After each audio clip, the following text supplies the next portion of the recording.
বেহাল রাস্তার প্রতিবাদে ফের শিলচরের সড়ক অবরোধ করলেন ক্ষুব্ধ জনতা। বেহাল রাস্তার প্রতিবাদে শিলচর হাসপাতাল রোড ও রাধামাধব রোড পয়েন্টে সোমবার বেলা 11টা থেকে জোরদার অবরোধ করেন ভুক্তভোগী জনগণ, ব্যবসায়ী ও যানবাহন মালিকরা।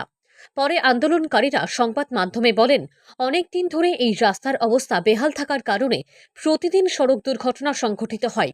প্রাণের ঝুঁকি নিয়ে চলাফেরা করেন পথচারী সহ স্থানীয়রা।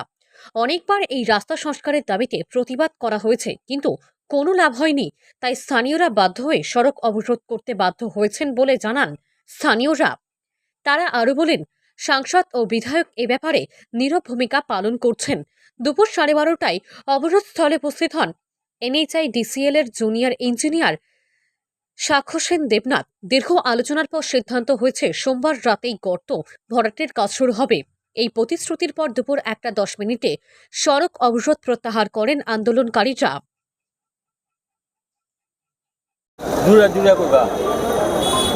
আজকে এই রাস্তা অবরোধ করা হয়েছে। আপনারা সবার জানা আছে, কিছুদিন আগে হসপিটাল রোডে রাস্তা অবরোধ করা হয়েছিল। নিত্য কোনো না কোনো একটা দুর্ঘটনা এখানে ঘটতেই আছে। বাচ্চারা, মেয়েরা, বুড়া বয়স্ক ভদ্রলোকেরা, মানে সব সময় একটা না একটা ঘটনা ঘটতেই আছে। প্রশাসনের, ডিপার্টমেন্টের নির্বাচিত প্রতিনিধিদের কানে কেন বাতাস যায় না, কেন তারা এই জিনিসের কোনো কিছু সুরাহা বার করেন না, এটা এখন আমাদের মানে আমরা চিন্তাই করতে পারি না। প্রশাসন নীরব ভূমিকা পালন করছে। কেন পালন করছেন প্রশাসন নীরব ভূমিকা? এখন আপনাদের দাবি কি? দাবিও রাস্তা ঠিক হতো, আর আমাদের দাবি কি থাকতে পারে? দাবি পূরণ না হলে কি হবে? দাবি পূরণ না হলে এটা আন্দোলনে যাব, রোজ রোজ করব, কি করব? বাধ্য করা হচ্ছে আমাদেরকে, বাধ্য করা হচ্ছে আমাদেরকে, কি করব? আপনারা দেখেন, আমরা তো এই মানুষের অসুবিধা করে আমরা তো সুখী থাকতে পারি না, কিন্তু কি করব? এর চেয়ে বড় অসুবিধা তো ডেইলি নিত্য মানুষের হয়ে যাচ্ছে, সেই জন্য আমরা বাধ্য হয়েছি। আজকে এই এরিয়াটা ইমার্জেন্সি রোড, আজকে আমরা ব্লক করেছি। তার একমাত্র কারণ আমাদের ডিসি স্যার যদি আশ্বাস না দেন লিখিত, আমরা আজকে রোড ছাড়বো না। আমরা ডিসি স্যার যদি আজকে না আসে, আমাদেরকে লিখিত না দেন, আমরা এই রোড ছাড়বো না।